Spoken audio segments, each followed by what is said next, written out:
If you're in the LEGO community and have been living under a rock, you may have some strong opinions when I tell you that there's going to be a live-action Ninjago movie coming out in 2026. I'm just as curious as you are because I can already tell this movie has a huge range of definitely possible results. It could be atrocious or amazing, but it'll most likely just end up being an enjoyable but forgettable film like a lot of the Disney live-action remakes. And FYI on my stance on the Lego Ninjago movie as a lifelong Ninjago fan is that I genuinely enjoy it. That's probably because going into it, I didn't want or expect it to be aligned with the lore from the show. I knew it would be more like a love letter to Ninjago fans, and while it could have been executed a little bit better, I still thought the movie was a lot of fun. My only complaint is that I wish there was a bit more focus on the other ninjas, as it seemed like there were only 2 characters in this movie at times. But since this new movie is said to have the original writers of Ninjago guide the script, a lot of people have their predictions for what this movie can be and how that's probably a remake of the pilots or season 1. But today, I'm gonna go through what I'd personally like out of this movie. So without further ado, here's my wish list for the upcoming 2026 live-action Ninjago movie. Number 1, make it PG-13. With the original writers being brought in, I think it's fair to say that this movie will want to appeal to Ninjago's OG audience as at least part of its target market. With that in mind, I don't think it's outrageous to hope that this movie has a lot less kiddie tendencies than previous Lego movies. I'm sure that would do terrible numbers at the box office, and I think this movie has a high bomb potential anyway, but I definitely want this movie to be tailored to an older general audience than the original movie and even the show itself. Not to say I don't think the movie will be good if it's meant for elementary age viewers, but I think this movie could be outstanding if it's a lot darker, more mature, and that PG-13 rating gives way for a much wider range of jokes that,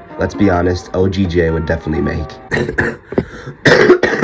The next thing I want to see is a huge focus on Nia. With Lloyd, Garmadon, and Wu taking like 90% of the lines in the movie, the other ninja could have been taken out of the movie and not much would have changed outside of Lloyd's leadership improvements. That means that not only did Misako have more lines than any of our favorite characters in the show, but there was a very disproportionate gender representation in the movie. I know I could go down a very controversial rabbit hole here if I go deeper into this topic, but I think we can all agree that things should be a bit different. That's why I think Nia should definitely be the second or third main character in the movie. Not only would that be better in terms of representation, but I also think that could make the plot super interesting, especially if the movie is a season 1 remake. Imagine seeing how and why Nia became Samurai X, and just in general seeing that mech on screen a bunch. Another thing I hope to see in this movie is a much longer runtime. The Ninjago movie is a pretty standard hour and 41 minutes, but it seems like a lot of the best movies these days are a lot longer, and I think that would definitely benefit this movie. If it's being made for true fans of the show instead of trying to introduce general LEGO fans to Ninjago like the old movie did, then there are going to be a lot of subsections of the movie's audience who have a different favorite character.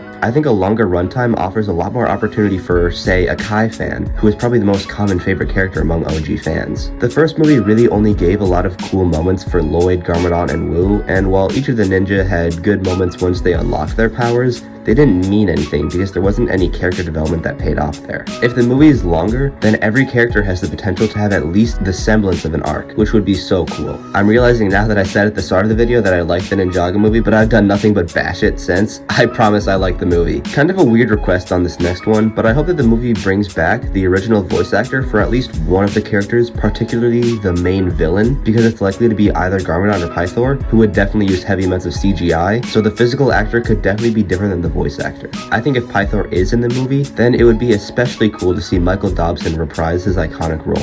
And it's not like this is completely out the window. I mean, Disney did it with Mufasa, RIP James Earl Jones, and DreamWorks is going to do it with Gerard Butler. I don't want all the actors to be the same, especially because that definitely wouldn't work age-wise, but I think keeping at least one could be super cool. And one last wish to end this quick little video, accept unrealistic expectations like me hoping I get to play Jay. It's not fully out of the question, Mom! They're probably not done casting! I would actually like to see some Lego sets out of this. I've actually seen some people on YouTube say they don't want Lego to make sets from this movie, and while it would probably be more of a cash grab than anything, I think it'd be really cool to have a live action version of the characters in Lego form too. And if anything in the movie is something that comes from the show, then it'd be super cool to compare it to the sets from the show. I know Legacy already happened for a lot of them, but imagine if we finally get a massive Great Devourer set from this movie. Surely that's an objectively awesome thing, right? Alright, well I know this video is a bit shorter than my other ones, but I hope you enjoyed it nonetheless, and I might try to make some more of these shorter-ish videos in the future. Have a great day, fellas, and I'll see you all next time here on Brickwave.